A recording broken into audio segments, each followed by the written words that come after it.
नमस्कार दोस्तों, आपका अपने चैनल मनोज गुप्ता अकेडमी में आपका स्वागत है। दोस्तों, आज हम लोग कक्षा 9वीं के गणित भाग 2 में प्रश्न संग्रह 3.3 का बेसिक पार्ट करने वाले हैं। दोस्तों, अभी तक आप लोगों ने इस चैनल को सब्सक्राइब नहीं किया तो प्लीज सब्सक्राइब चैनल लाइक कीजिए और अपने फ्रेंड्स के साथ शेयर कीजिए। दोस्तों, बाकी विषय के भी प्रश्नोत्तर के वीडियो बना करके अपलोड किया गया है, उसका लिंक आपको डिस्क्रिप्शन बॉक्स में दिया गया, आप लोग वहां पर जाकर के देख सकते हैं। तो आइए अब हम लोग चालू करते हैं प्रश्न संग्रह 3.3 का बेसिक पार्ट। यहाँ पे क्या दिया गया है, आओ जाने। हम लोगों को यहाँ पे देखोगे क्या क्या चीजें जानने को मिलती है। तो सबसे पहला क्या दिया गया है, समद्विबाहु त्रिभुज का प्रमेय, आइसोसेलेस ट्रायंगल थ्योरम। तो ये जो समद्विबाहु त्रिभुज का प्रमेय होता है वो एक्चुअल में है क्या, तो देखोगे इसमें प्रमेय दिया गया है। तो आप लोग ध्यान में रखना कि इस पाठ में जितने भी प्रमेय दिए गए आप लोगों को सारे प्रमेय याद होने चाहिए और आप लोग उसको अच्छी तरीके से याद कर लेना, ताकि 10वीं में हमको करने में थोड़ा सा आसानी होगी। तो यहाँ पे क्या बोला गया, यदि त्रिभुज की दो भुजाएं सर्वांगसम होती, उन भुजाओं के सम्मुख कोण भी सर्वांगसम होते हैं। देखोगे यहाँ पे क्या बोला गया, एक समद्विबाहु त्रिभुज है, उसमें से जो दोनों भुजाएं हैं वो क्या है, सर्वांगसम है, मतलब बराबर बराबर है। तो जो उसके सामने का जो कोण होगा, देखोगे जैसे AC के सामने का कोण कौन सा होगा, कोण B होगा, और AB के सामने का कोण क्या होगा, कोण C होगा। तो ये जो दोनों कोण आएंगे ये क्या है, आपस में बराबर बराबर है, मतलब सर्वांगसम है, ऐसा हमको सिद्ध करना है।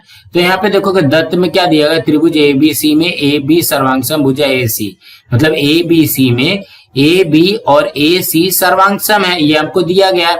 और हमको क्या सिद्ध करना है, ABC सर्वांगसम ACB।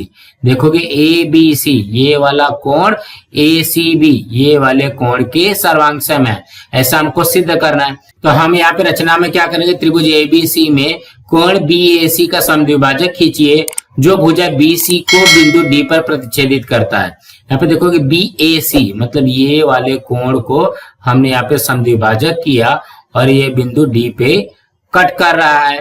तो इसके उत्पत्ति में क्या आ जाएगा, देखोगे जब भी हमको कोण सिद्ध करना रहेगा तो हम लोग यहाँ पे कसौटी लगा करके भी सिद्ध कर सकते हैं। कैसे सिद्ध करेंगे, देखोगे AB जो है AC के बराबर है और ये वाला इसका समद्विभाजक कोण अब भी हमने निकाला, मीन्स ये वाला कोण इसके बराबर है। और जो AD और AD है ये क्या हो जाएगा, ये सामान्य भुजा हो जाएगा। यहाँ पे देखोगे वही लिखा है, त्रिभुज ABD तथा त्रिभुज ACD में देखोगे ABD और ACD में रेख AB तथा AC दत्त है, AB और AC दत्त है, मतलब दिया गया है। BAD सर्वांगसम CAD, देखोगे BAD ये वाला कोण और CAD ये वाला कोण दोनों बराबर है रचना से, और AD क्या हो गया, सामान्य भुजा हो गया। तो ये क्या बनेगा, देखोगे यहाँ पे ये है कोण, ये है भुजा, ये है कोण, मतलब ये कौन सी कसौटी लगेगी, को कसौटी लगेगी। तो त्रिभुज ABD सर्वांगसम त्रिभुज ACD, तो यहाँ पे क्या लिखोगे, को भू को कसौटी से, कसौटी से। तो यहाँ पे देखोगे को भू को कसौटी से, तो ये सिद्ध हो गया। अब यहाँ पे क्या बोला गया, ABD सर्वांगसम, देखोगे ABD किसके सर्वांगसम होगा, ACD के। यहाँ पर हो जाएगा कोण ACD के, मतलब सर्वांगसम त्रिभुजों के संगत कोण। तो यहाँ पे देखोगे ABD ये वाला कोण जो है ACD ये वाले कोण के बराबर आ गया।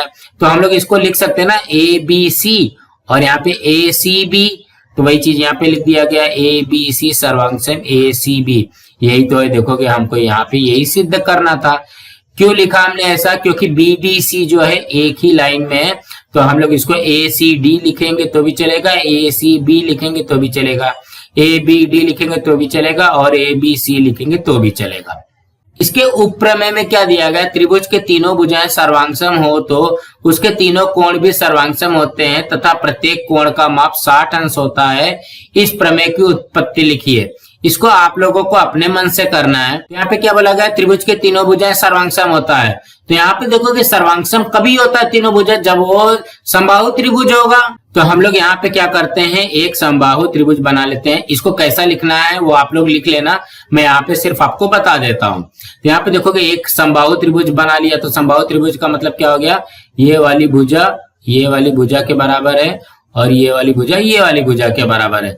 तो हम लोग लिखेंगे कैसे इसको, यहाँ पे देखोगे मैं इसको नाम दे देता हूं ए बी और सी। इसमें क्या बोला गया है, तीनों भुजाएं सर्वांगसम में। देखोगे ए बी सर्वांगसम में बी सी के और बी सी सर्वांगसम में ए सी के। कुछ इस तरीके से लिखा हुआ है या मतलब दिया गया है।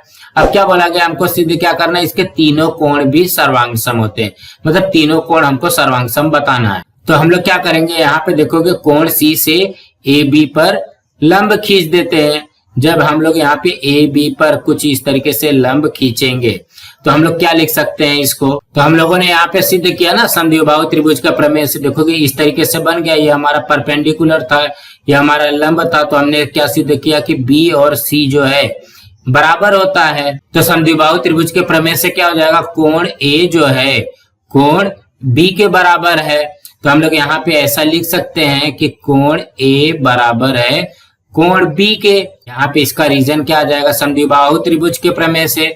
समद्विबाहु त्रिभुज के प्रमेय से इस तरीके से बनेगा। और एक लंब हम कुछ इस तरीके से इसको भी खींचते हैं। जब ए से बी सी पर एक लंब खींचेंगे तो ये क्या हो जाएगा, कोण बी जो है वो किसके बराबर हो जाएगा, कोण सी के बराबर हो जाएगा। तो यहाँ पे लिखेंगे कोण बी बराबर कोण सी, ये भी वही आएगा समद्विबाहु त्रिभुज के। इसी तरीके से ही हमको करना है समद्विबाहु त्रिभुज के प्रमेय से। ये भी आ गया। देखोगे जब ये ए बी के बराबर है और बी सी के बराबर है तो हम लोग इसको ऐसे लिख सकते हैं, कोण ए बराबर कोण बी बराबर कोण सी लिख सकते हैं ना। यही चीज तो पूछा गया है, तीनों कोण भी सर्वांगसम होते हैं। यहाँ पे आ गया हमारा तीनों कोण सर्वांगसम। अब क्या बोला गया, तथा प्रत्येक कोण का माप 60 अंश होता है। तो हम लोग यहाँ पे क्या लिखेंगे, कोण ए बराबर कोण बी बराबर कोण सी। इसको हम लोग यक्स सपोज कर लेते हैं। तो हम लोग इसको क्या लिख सकते हैं, कोण ए धन कोण बी धन कोण सी बराबर 180 अंश। त्रिभुज के तीनों कोणों के मापों का योगफल 180 अंश होता है। तो हो जाएगा यक्स धन यक्स बराबर ये हो जाएगा 180 अंश। तो ये हो जाएगा 3 यक्स बराबर 180 अंश। तो ये हो जाएगा यक्स बराबर 180/3। ये क्या हो जाएगा 60 अंश। तो यहाँ पे आ गया यक्स बराबर 60 अंश। तो यही चीज तो पूछा गया ना, प्रत्येक कोण का माप 60 अंश होता है। तो यहाँ पे कोण ए का माप, कोण बी का माप, कोण सी का माप आ गया हमारा 60 अंश। इसी तरीके से करना है। अब यहाँ पे क्या दिया गया, समद्विबाहु त्रिभुज के प्रमेय का विलोम बोला गया है, मतलब उसका उल्टा बोला गया है। इसके प्रमेय में क्या दिया गया, यदि त्रिभुज के दो कोण सर्वांगसम हो तो उन कोणों के सम्मुख भुजाएं भी सर्वांगसम होती है। देखो इसके पहले में क्या दिया गया था, इसके पहले में दिया गया था दोनों भुजा सर्वांगसम रहती थी और उसके सामने वाला कोण हमको सर्वांगसम सिद्ध करना था। यहाँ पे क्या बोला गया है, ये वाला कोण जो है क्यू वाला कोण आर के सर्वांगसम है और हमको पी क्यू जो है पी आर के सर्वांगसम निकालना है। तो यहाँ पे देखोगे दत्त में वही दिया गया है, त्रिभुज पी क्यू आर में कोण पी क्यू आर सर्वांगसम में पी आर क्यू, ये दोनों कोण बराबर दिया गया। और हमको सिद्ध क्या करना है, साध्य क्या करना है, भुजा पी क्यू जो है वो पी आर के बराबर है। तो इसमें भी ऐसे करेंगे, रचना में कोण पी का समद्विभाजक खींचिए जो भुजा क्यू आर को बिंदु एम पर प्रतिच्छेदित करता है। तो पी से एक समद्विभाजक खींच लिया। अब यहाँ पे इसके उत्पत्ति में क्या आएगा, देखोगे पी क्यू एम और पी आर एम में कोण पी क्यू एम सर्वांगसम, ये क्या आ जाएगा, देखोगे पी क्यू एम किसके सर्वांगसम आएगा, पी आर एम क्या आएगा, यहाँ पे लिखेंगे कोण पी आर एम, ये क्या है दत्त में दिया गया है। और उसके बाद में क्यू पी एम सर्वांगसम आर पी एम, देखोगे क्यू पी एम और आर पी एम, मतलब ये वाला कोण और ये वाला कोण, ये किससे आएगा, ये आ जाएगा रचना से ना। अभी हमने रचना किया तो ये बनेगा रचना से। अब यहाँ पे रेख पीएम और यहाँ पे भी देखोगे सामान्य भुजा है पीएम, यहाँ पे भी आएगा रेख पीएम। तो देखोगे त्रिभुज पी क्यू एम सर्वांगसम है पी आर एम के। तो यहाँ पे देखोगे एक लाइन से लिखना रहेगा, ये हो जाएगा हमारा कोण, ये दूसरा वाला कोण और ये भुजा। तो ये क्या हो जाएगा को भू कसौटी। तो यहाँ पे लिखोगे को भू कसौटी।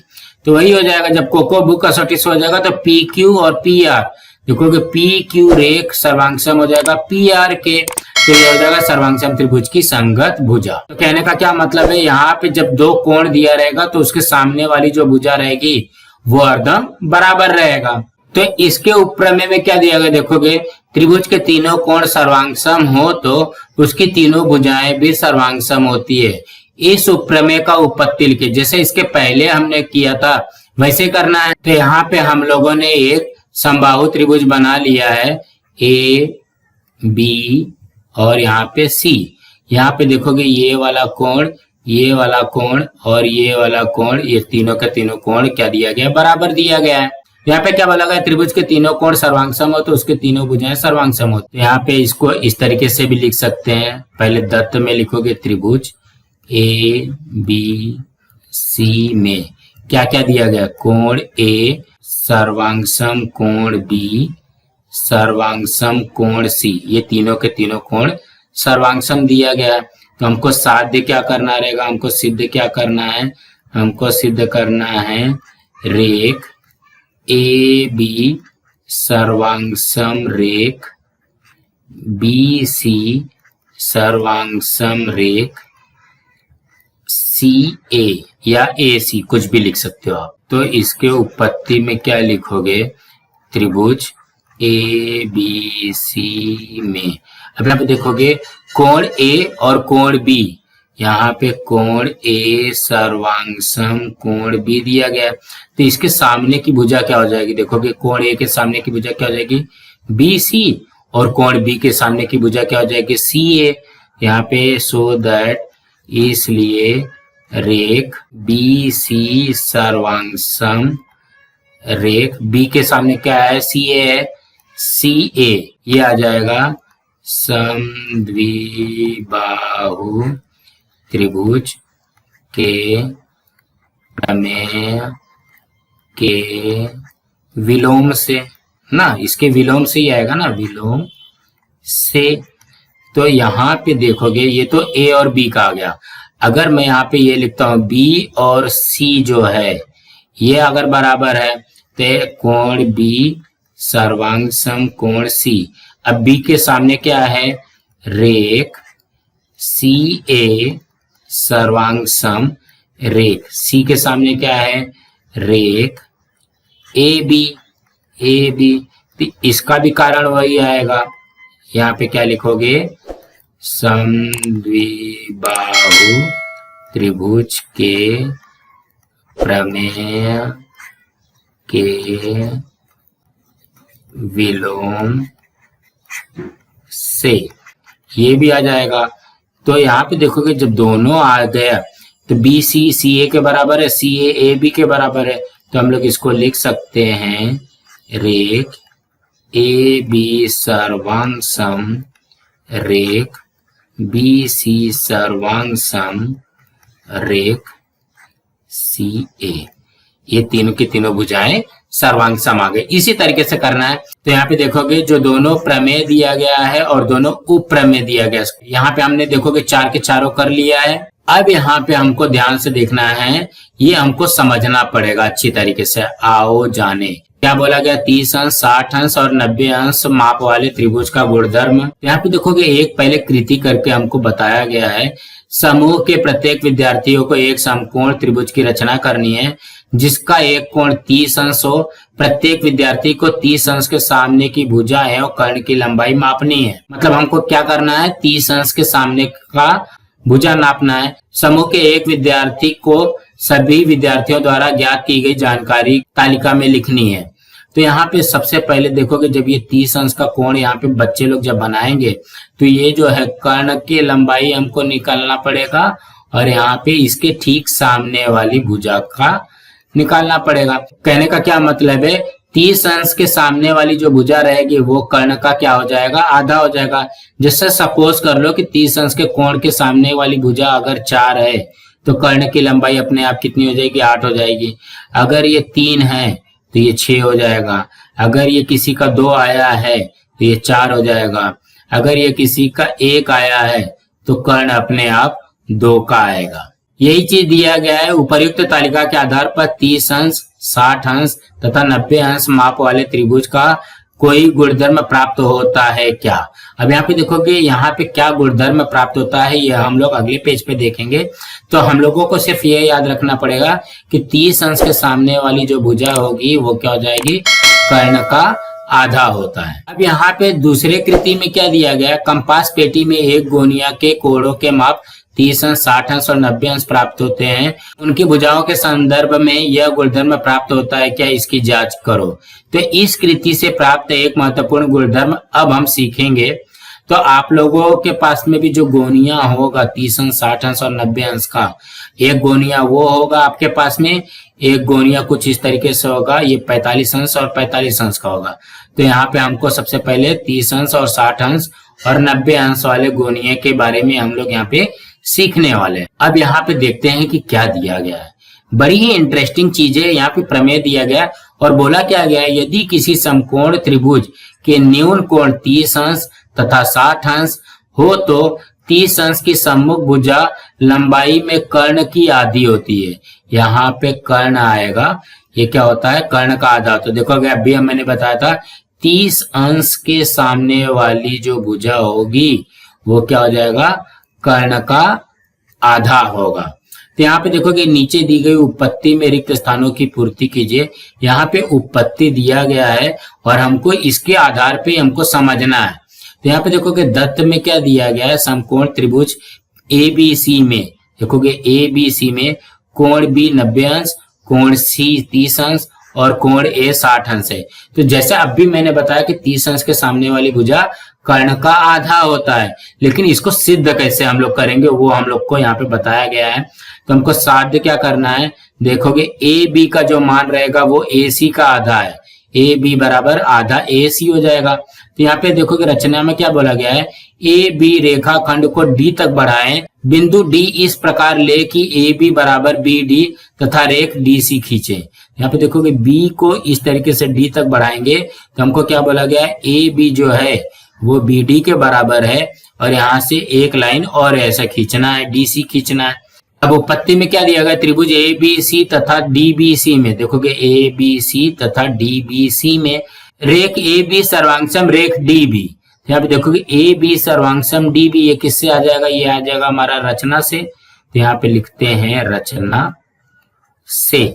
अब यहाँ पे क्या बोला गया है, ABC सर्वांगसम DBC, देखोगे ABC और DBC ये क्या हो जाएगा, 90 अंश का कोण बनेगा ना, रेखीय युगल कोण है तो ये एक 90 का है तो दूसरा भी 90 अंश का होगा। यहाँ पे लिखोगे प्रत्येक कोण 90 अंश, मतलब ये दोनों के दोनों कोण 90 अंश का है।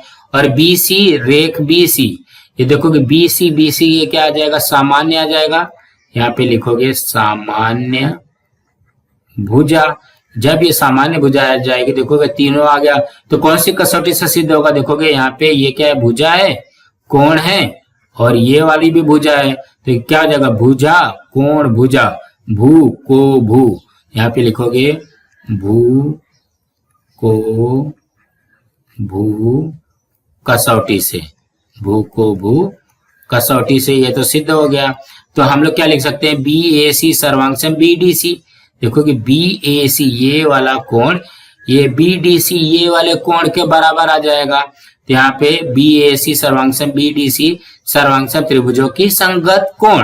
यहाँ पे त्रिभुज ABC में BAC 60 अंश है, देखोगे BAC 60 अंश है तो BDC भी कितना हो जाएगा, जब दोनों बराबर आ रहा है तो ये भी 60 अंश हो जाएगा। अब हम लोग इसको कैसे लिखेंगे, त्रिभुज ADC में देखोगे ये पूरा का पूरा त्रिभुज लेना है, ADC ये पूरा का पूरा त्रिभुज लिया। अब यहाँ पे DAC बराबर ADC बराबर ACD, ये 60 अंश दिया है, मतलब ये जो देखोगे ये 60 अंश है, ये 30 60 अंश हो गया, ये भी 60 अंश है। ये जब तीनों कोण 60 अंश होगा, त्रिभुज के कोणों के मापों का योगफल 180 अंश होता है, तो इसलिए ये क्या हो जाएगा, ADC ये समबाहु त्रिभुज हो जाएगा। इसलिए AC बराबर AD बराबर DC, देखोगे AC ये वाली भुजा, DC ये वाली भुजा और AD ये वाली भुजा, ये तीन के तीनों भुजा क्या हो जाएगी, बराबर हो जाएगी। लेकिन हमको क्या बोला गया है, ए बी, देखोगे ये ए बी जो है, ए बी क्या हो जाएगा, आधा ए डी हो जाएगा। देखोगे ए बी जो है आधा ए डी हो गया ना। देखोगे ए बी का मान क्या हो गया, आधा ए डी का ये आधा है, क्योंकि ये बोला गया था बराबर बराबर भागों में बांटा गया। तो हम लोग यहाँ पे ए डी के जगह पे क्या लिख सकते हैं, देखोगे ये ए डी है, उसके जगह पे हम लोग ए सी लिख सकते हैं। तो यहाँ पे हमने लिख दिया ए सी, तो हमारा क्या हो जाएगा यहाँ पे ए बी बराबर आधा ए सी हो जाएगा। देखो ए डी के जगह पे ए सी लिख दिया, ये ए डी बराबर ए सी है तो ए डी के जगह पे ए सी लिख दिया, तो हो जाएगा ए बी बराबर आधा ए सी। यही तो हमको सिद्ध करना था, ए बी बराबर आधा ए सी। तो कहने का क्या मतलब है, हमको याद रखना पड़ेगा कि 30 अंश के सामने वाली जो भुजा होती है वो कर्ण का आधा होता है। बस इतना ही है, ये तो हमको प्रूफ करके दिया गया है। अब यहाँ पे देखोगे दूसरे कृति में क्या बोला गया, उपर्युक्त आकृति 3.29 के आधार पर रिक्त स्थानों की पूर्ति कर प्रमेय की उपपत्ति पूर्ण कीजिए। मतलब यहाँ पे उपपत्ति दिया गया है, समकोण त्रिभुज में अन्य कोण 30 अंश 60 अंश हो तो 60 अंश की सम्मुख भुजा कर्णी में 3/2 गुणे कर्ण होती है। तो जिस तरीके से हमने देखा कि 30 अंश के सामने वाली भुजा कर्ण का आधा होता है, उसी हिसाब से अब हमको क्या करना पड़ेगा, 60 अंश के सामने वाली भुजा मतलब जो BC है वो कर्ण का 3/2 गुना होगा। कर्ण का क्या होगा, कर्णी में 3/2 गुना होगा, ऐसा हमको यहाँ पे बताना है। तो यहाँ पे देखोगे उपर्युक्त प्रमेय में ए बी बराबर आधा ए सी, ये तो हमने देख लिया ना, 30 अंश के सामने वाली भुजा कर्ण का आधा होता है। तो यहाँ पे जब देखोगे इस तरीके से जब रहेगा तो हम लोग क्या करेंगे, देखोगे यहाँ पे ये क्या है, ये 90 अंश का कोण बन रहा है, मतलब हम लोग यहाँ पे क्या लगा सकते हैं, पाइथागोरस प्रमेय लगा सकते हैं। तो पाइथागोरस प्रमेय क्या बोलता है, कर्ण का वर्ग बराबर पहली भुजा का वर्ग धन दूसरी भुजा का वर्ग, ऐसे ही है ना। तो ये देखोगे ए बी का वर्ग धन बी सी का वर्ग बराबर क्या होता है, ए सी का वर्ग हो जाएगा। यहाँ पे देखोगे लिखा हुआ है ए बी का वर्ग धन बी सी का वर्ग बराबर ये हो जाएगा ए सी का वर्ग। तो हमारे पास देखोगे ए बी का मान है, क्या है, ए बी का मान क्या है, 1/2 ए सी है। तो 1/2 ए सी का वर्ग मतलब 1/2 ए सी का वर्ग कुछ इस तरीके से निकलेगा। तो देखोगे 1/2 का वर्ग कितना हो जाएगा, 1/4 होगा, 1 का वर्ग 1 और 2 का वर्ग 4, और ये हो जाएगा ए सी का वर्ग धन बी सी का वर्ग बराबर ये हो जाएगा ए सी का वर्ग। अब यहाँ पे देखोगे बी सी का वर्ग वैसे का वैसे ही लिखा, और ये जो है 1/4 ए सी का वर्ग जो है उसको इस साइड लेके जाएंगे तो क्या हो जाएगा, ए सी का वर्ग माइनस 1/4 ए सी का वर्ग। अब यहाँ पे देखोगे कुछ नहीं है ना, तो ये क्या हो जाएगा, 1 हो जाएगा। 1 ए सी के वर्ग में से 1/4 ए सी का वर्ग माइनस करना है, तो इसको वैसे ही करते हैं, 1 ए सी का वर्ग माइनस 1/4 ए सी का वर्ग।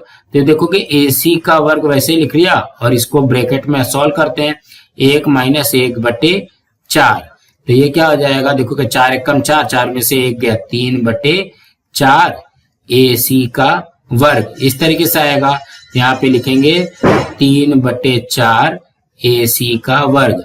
अब यहाँ पे देखोगे जब यहाँ पे इसका वर्गमूल लेंगे तो इसका भी वर्गमूल लेंगे, तो 3 का वर्गमूल करनी में 3 और 4 का वर्गमूल 2, AC के वर्ग का वर्गमूल AC आ जाएगा। तो ये हो जाएगा BC बराबर करनी में 3/2 AC, मतलब यहाँ पे क्या हो जाएगा, 60 अंश के सामने वाली भुजा करनी में 3/2 गुणे कर्ण होता है। देखोगे 60 अंश के सामने वाली भुजा BC करनी में 3/2 गुणे कर्ण होता है।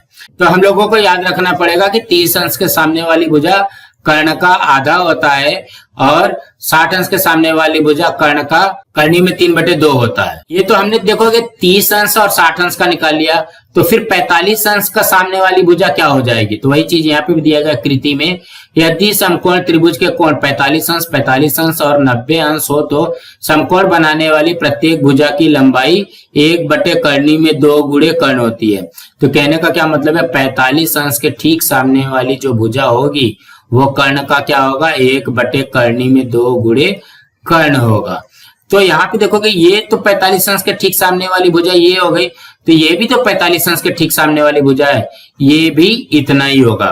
तो कहने का क्या मतलब है, ये दोनों भुजा बराबर होगी, क्या होगा, ये दोनों भुजा का मान 1/करनी में 2 गुणे कर्ण होगा। तो इसको भी कैसे करेंगे, देखोगे त्रिभुज ABC में कोण B बराबर 90 अंश, तो कोण ए और कोण सी बराबर 45 अंश, मतलब दोनों कोणों का मान यहाँ पे हमको 45 अंश दिया गया है। इसलिए BC बराबर AB, मतलब AB का मान जो रहेगा वही BC का भी मान रहेगा, लेकिन कर्ण का कितना रहेगा, 1/कर्णी में 2 रहेगा। यहाँ पे भी वैसे करते हैं, AB का वर्ग धन BC का वर्ग बराबर ये क्या हो जाएगा, AC का वर्ग हो जाएगा। ऐसे बनेगा ना, ये AC का वर्ग, ये क्या हो जाएगा, पाइथागोरस के प्रमेय से। तो AB का वर्ग बराबर, यहाँ पे देखोगे AC का वर्ग लिखा है और BC बराबर AB, ये यहां से आ जाएगा। तो BC की जगह पे हम लोग क्या लिखेंगे, AB का वर्ग लिख देंगे। अब यहाँ पे देखोगे AB का वर्ग और AB का वर्ग, तो ये क्या हो जाएगा, 2AB का वर्ग हो जाएगा और ये हो जाएगा AC का वर्ग। तो यहाँ पे देखोगे क्या आ जाएगा, इसलिए AB का वर्ग बराबर ये हो जाएगा AC का वर्ग बटे में 2। तो हम लोग इसको ऐसा लिख लें क्या, 1/2 गुणे AC का वर्ग। तो यहाँ पे देखोगे ये क्या आ जाएगा, वर्ग में है ना ये। तो अब जब इसका वर्गमूल निकालेंगे, इसका जब वर्गमूल निकालेंगे, 1 का वर्गमूल 1 और यहाँ पे 2 का वर्गमूल कर्णी में 2 और यहाँ पे AC के वर्ग का वर्गमूल जो आ जाएगा AC आ जाएगा। तो कहने का क्या मतलब है, AB बराबर 1/कर्णी में 2 गुणे AC आता है। और इसको हम लोग एक और लिखेंगे, BC बराबर भी आ जाएगा 1/कर्णी में 2 AC। ये चीज आप लोग ध्यान में रखना कि 30 अंश के सामने वाली भुजा 1/2 होती है, 60 अंश के सामने वाली भुजा कर्णी में 3/2 होती है और 45 अंश के सामने वाली भुजा 1/कर्णी में 2 होती है। इस गुणधर्म को 45 अंश 90 अंश के त्रिभुज का प्रमेय कहते हैं। अब क्या बोला गया, इसे ध्यान में रखे, जो अभी मैंने बताया वही है। पहले में क्या बोला गया, त्रिभुज के कोण 30 अंश 60 अंश 90 अंश हो तो 30 अंश की सम्मुख भुजा कर्ण की आधी या कर्ण बटे 2 होती है तथा 60 अंश के कोण के सम्मुख भुजा कर्णी में 3/2 गुणे कर्ण होती है। इस प्रमेय को 30 60 90 का प्रमेय कहते हैं। दूसरे में क्या बोला गया है, त्रिभुज के कोण 45 45 90 हो तो समकोण बनाने वाली प्रत्येक भुजा मीन्स क्या हो गया, AB बराबर BC जो होगा वो क्या हो जाएगा, कर्ण बटे कर्णी में 2 होती है। इस प्रमेय को 45 45 90 अंश का प्रमेय कहते हैं। अब यहाँ पे क्या बोला गया, थोड़ा याद करें, हम लोगों ने 8वीं में पढ़ा था त्रिभुज की माध्यिका। तो यहाँ पे ध्यान से देखोगे क्या बोला गया, त्रिभुज के शीर्ष बिंदु तथा उसकी सम्मुख भुजा के मध्य बिंदु को जोड़ने वाले रेखाखंड को उस त्रिभुज की माध्यिका कहते हैं। जैसा कोई भी त्रिभुज बन गया, त्रिभुज के एक शीर्ष बिंदु से इसके बीच में देखोगे BC के ठीक बीचों में, मतलब ये दोनों बराबर बराबर होगा। और ये जब इस तरीके से रेखाखंड खींचा जाता है तो ये जो है, ये वाला भुजा और ये वाला भुजा, कहने का क्या मतलब है, BD और DC बराबर होता है। इसलिए इस रेखाखंड को क्या कहेंगे, माध्यिका कहेंगे। इसको क्या कहेंगे, माध्यिका कहेंगे। आकृति में बिंदु D यह भुजा BC का मध्य बिंदु है। रेख AD त्रिभुज ABC की माध्यिका है। देखोगे AD जो है वो त्रिभुज ABC की माध्यिका बन जाएगी, माध्यिका कहते हैं इसको। अब यहाँ पे कृति के रूप में दिया गया, कृति 1 में क्या दिया गया है, किसी एक त्रिभुज ABC की रचना कीजिए। इस त्रिभुज की माध्यिका ADBE और CF खींचिए। उनके संगामी बिंदु को G नाम दीजिए। देखोगे यहाँ पे ये जो है B से E खींचा, AC की माध्यिका, फिर यहाँ से C से BA की माध्यिका F और यहाँ से A से BC की माध्यिका D, और यहाँ पे जहां पे भी मिलते हैं इसको ये पॉइंट नाम दे दिया गया G। विभाजक की सहायता से AG तथा GD की लंबाई की तुलना कीजिए। मतलब जैसे AG है और GD है, इसकी तुलना कीजिए। ये क्या आएगा, 2:1 आता है। ठीक है, इसमें जब भी आएगा ना तो ये जो बड़ा वाला रहेगा 2 रहेगा और छोटा वाला 1 रहेगा। बड़ा वाला 2 रहेगा और छोटा वाला 1 रहेगा। इसको ध्यान में रखना। विभाजक की सहायता से AG तथा GD की लंबाई की तुलना कीजिए। AG की लंबाई GD की दुगनी होती है, इसकी जांच कीजिए।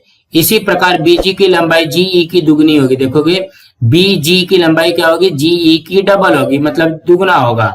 इसकी भी जांच कीजिए। इस आधार पर प्राप्त गुणधर्म को ध्यान में रखिए कि माध्यिकाओं का संगामी बिंदु माध्यिकाओं को 2:1 के अनुपात में विभाजित करता है। इसमें से जितना भी रहेगा, जो बड़ा वाला रहेगा, संगामी बिंदु निकालने के बाद में जो बड़ा वाला रहेगा वो 2 रहेगा और जो छोटा वाला रहेगा वो 1 रहेगा, मतलब 2:1 में विभाजित करता है। दूसरे कृति में क्या दिया गया, कार्डबोर्ड पर त्रिभुज ABC की रचना करके उसे काट लीजिए। उसके तीनों माध्यिकाएं खींचिए। उसके संगामी बिंदु को G नाम दीजिए।